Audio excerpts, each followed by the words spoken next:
Tell us, who you are, where you're from, and how long you've been in New York. Okay.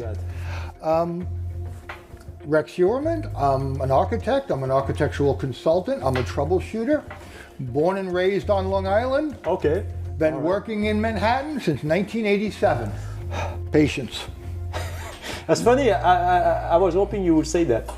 Yeah. Patience, and I don't like to use the word tolerance, but sometimes you have to. Yeah. And it's not just with the city, it's also with the client.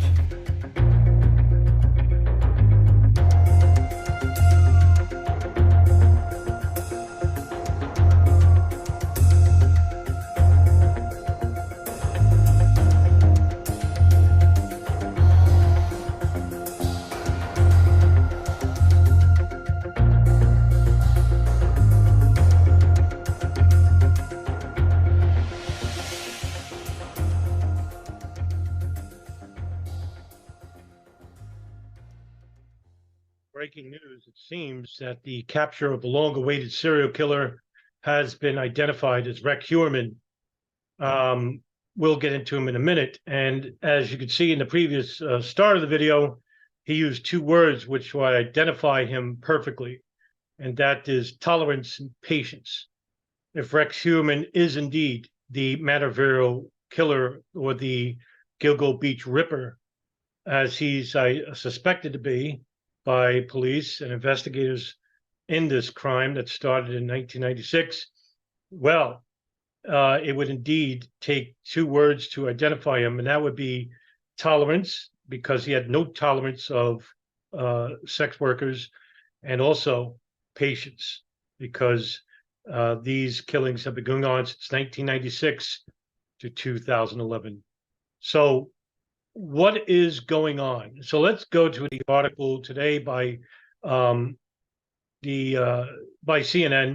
and as you can see here, suspect in custody in New York's long unsolved Gilgo Beach killings, sources say. And so, what does it say about this story? New York architect is in custody for the Gilgo Beach murders, an unsolved crime tied to at least 10 sets of human remains discovered since 2010. Suburban Long Island, according to two law enforcement sources. This is the first arrest in the long dominant case, which sparked conflicting theories about whether a serial killer was responsible. The man in custody was identified as Rex Heuermann. Multiple sources told CNN Friday how many murders he has been connected with is unclear. Authorities were executing a search warrant at an address registered to him in Massapequa, the sources said. A court appearance is scheduled later Friday morning, according to the Suffolk County DA's office. Heuermann is a registered architect who owned the New York-based architecture and consulting firm RH Consultants and Associates since 1994, according to his company's website. There he is right there. Doesn't look like a serial killer. It looks like one of us, a regular human being. Throughout the years, Rex Heuermann has provided services to other agencies, not-for-profit agencies, builders, developers, and an individual owner of buildings, the company website said. 2022, Heuermann was interviewed for the YouTube channel Bonjour Realty. He spoke about his career in architecture and said he was born and raised in Long Island. He began working in Manhattan in 1987. CNN has reached out to Heuermann's company for comment. The killings have baffled authorities since discovery of the first set female remains among the bushes along an isolated strip of waterfront property on Gilgo Beach. I was going to show you a map of what Gilgo Beach looked like and show you how he dumped the bodies and was able to get away with it. Suffolk County officials, including investigators and prosecutors, and the FBI are set to announce a significant development in the investigation by the Gilgo Beach Homicide Investigation Task Force at 4 p.m. Friday, according to a joint news release. The case confounded Suffolk County officials for years. In 2020, they found a belt with initials that may have been handled by the suspect and launched a website to collect new tips in the investigation. Police said some victims identified had advertised prostitution services on websites such as Craigslist. Mystery began in 2010 when police discovered the first set of human remains among the bushes along an isolated strip of waterfront property on Gilgo Beach while searching for Shannon Gilbert, a missing 23-year-old woman from Jersey City, New Jersey. By the time Gilbert's body was found 1 year later on neighboring Oak Beach, investigators had unearthed 10 sets of human remains strewn across two Long Island counties. The grim discoveries generated widespread attention in the region and sent waves of fear across some communities on Long Island's South Shore. Authorities later said they believe Gilbert's death may have been accidental and not related to the Gilgo Beach slayings. Still, Gilbert's disappearance led to the discovery of the bodies of 4 women who were found in bushes along a quarter-mile stretch of Ocean Parkway and Oak Beach. Additional remains were uncovered in neighboring Gilgo Beach and in Nassau County, about 40 miles east of New York City. They included a female toddler, an Asian male, and a woman initially referred to as Jane Doe number 6, investigators said. 2020, police identified Jane Doe number 6 as Valerie Mack, 24-year-old Philadelphia mother who went missing 2 decades earlier. Mack's partial remains were first discovered near Gilgo Beach in 2000, with additional disremembered remains found in 2011, according to Suffolk County Police. Last year, Suffolk County Police formed a task force that included the FBI, state police, and the offices of the county district attorney and sheriff to strengthen what police called one of the most consequential homicide investigations in the history of Long Island. It's the end of the article. Now, a little bit about this case. And like the article said, the victim's remains were found over a period of months between 2010 and 11 after the disappearance of Shannon Gilbert, which resulted in a police search of the area near Ocean Parkway and near the beaches of Gilgo and Oak Beach in Suffolk County, Long Island. And the remains of these 4 victims that they found were called the Gilgo 4 because they were found within a quarter mile of each near Gilgo Beach in December of 2010. And 6 more sets of remains were found in March and April of 2011 in Suffolk and Nassau counties. And the police found these human sets of remains on the side near Ocean Parkway and Oak Beach in December 11th, 2010, and they belonged to Shannon Gilbert. And that led to the remains of others near Manorville. And that's why he's called the Manorville killer, because it's a town in Suffolk County. The next month, in April of 2011, police discovered 3 additional sets of remains: an unidentified female toddler, an Asian male, and the Jane Doe number 6, Valerie Mack. The 2 more bodies were also found in Nassau County, and this has previously been, and that's Fire Island, and that was in 1996. And they found an unidentified woman with a tattoo of a peach, and I think that was the mother of the unidentified toddler. That's right. And so people were worried about what was going on, about why these sets of bodies were found in this very nondescript, very remote area of Long Island. And the FBI got involved in 2015. And it was the Suffolk County Police Commissioner, Tim Simi, who announced that the FBI had joined the investigation of cold case files. Now, the announcement came one day after the former police chief, James Burke, was indicted for civil rights violations and conspiracy. And it was suspected that the case was actually blocked for years for some reason. And the FBI previously assisted in the search for victims, but never officially found. They weren't officially part of the investigation until December of 2015. Now, they actually in 2017, I remember this much because this is the 1 year I came back to New York, and the Suffolk County prosecutor, I don't know his name, but he actually announced that John Bitroff, who was a carpenter from Manorville, Long Island, was a suspect in at least one of the murders. And he was actually convicted in May of that year for the murders of 2 sex workers in 1993 and 1994. But they were unrelated to the case. So in 2020, the Suffolk County prosecutor and the DA actually went to the public for help and actually showed pictures of a belt that was found at the crime scene with the letters HM, or is it, I think it was confused for HM or WH, and that the belt had been found in Gilgo Beach. And there was other photos that they showed. And 2 years later, they identified Jane Doe number 6 as Valerie Mack through genetic genealogy to identify, which identifies in the Long Island serial killer case. And they basically used a genetic genealogy makeup. So they actually show what she looked like. Fast forward to today, and the police found Rex Heuermann.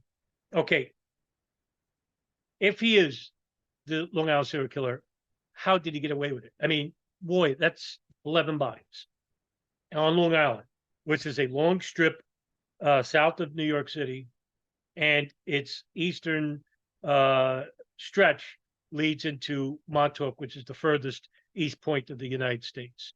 So what I want to show you is a map of where, and I'll make myself short here so you can see the whole thing.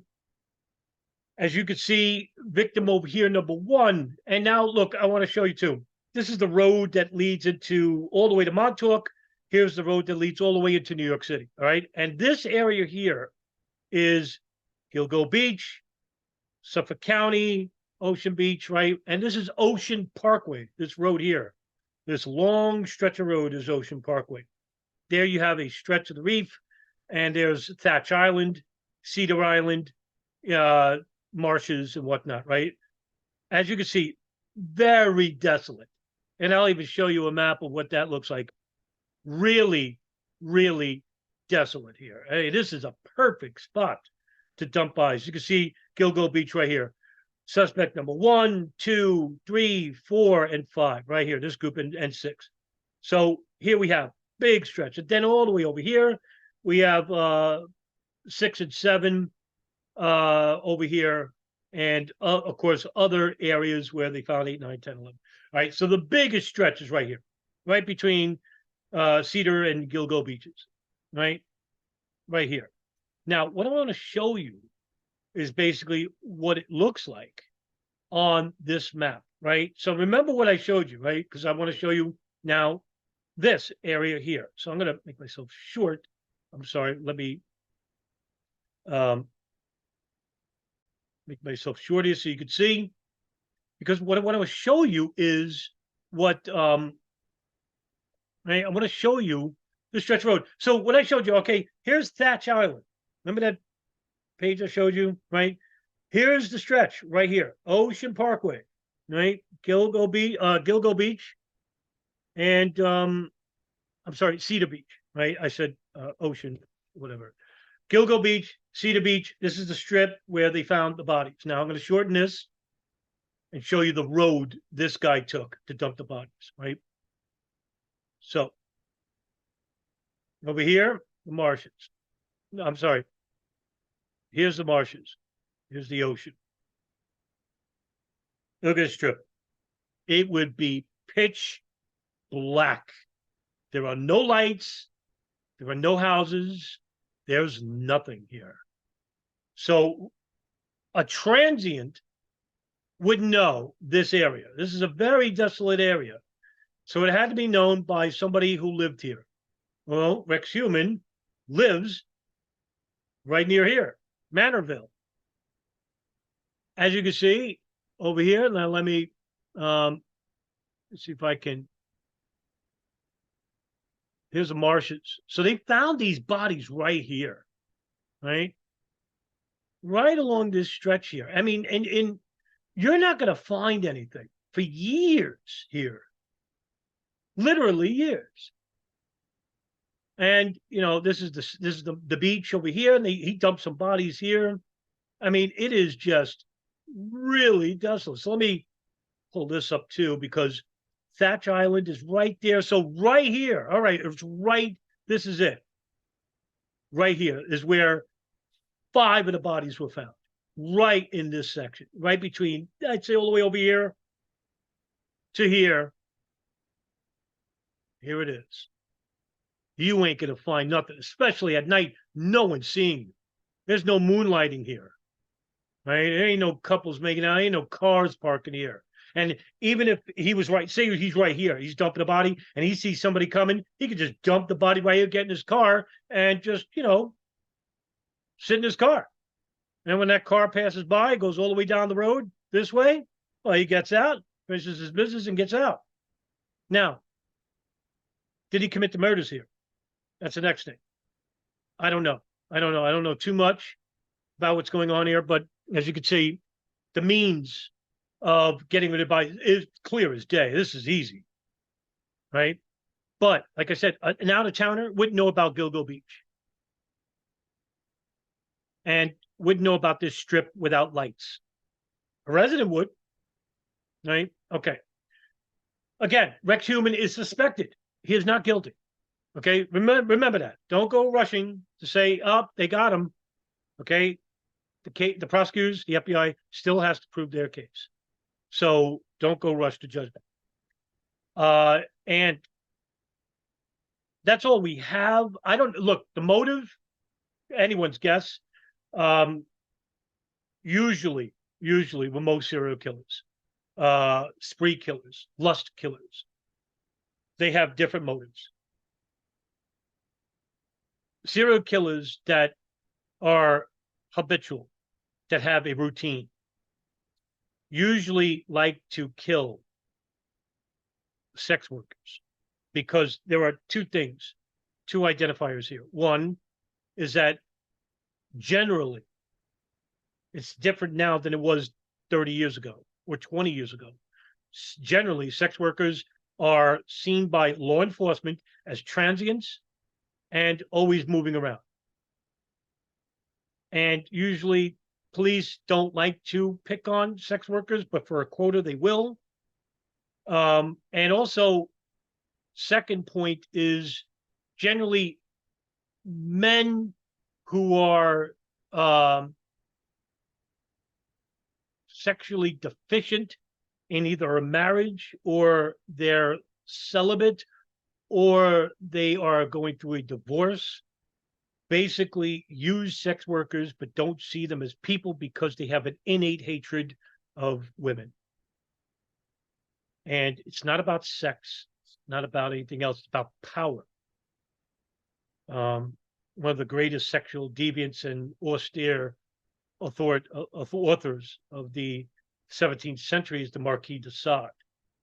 And he once said something very powerful, very relevant, even to this case, that human dominion is the ultimate aphrodisiac of all, the power over another human being. Not money, not sex, but power. Power to control another human being. And that is what rape usually is. That's what slavery usually is. And that's what murder usually is. The three most egregious crimes that human beings can conduct. So, with that being said, the motive is still up in the air. We got so much more to work on in this case. Of course, the prosecutors, not like usually all initial cases, they'll never show their hand. And that we still got the Chicago River murders. Like I did a video on that, where the motive is still not certain. We could speculate, like I'm doing here, when it comes to motives, but we don't know. And Rex Heuermann will probably lawyer up and will not be talking at this point because we don't know what the evidence the prosecutors and the FBI have in Suffolk County DA, what they have and what they're going to charge. I'm pretty sure in short order, they're going to announce it to the media. So that's the case. And of course, with updates, I'll always keep you updated. All right. Have a good day and enjoy the weekend.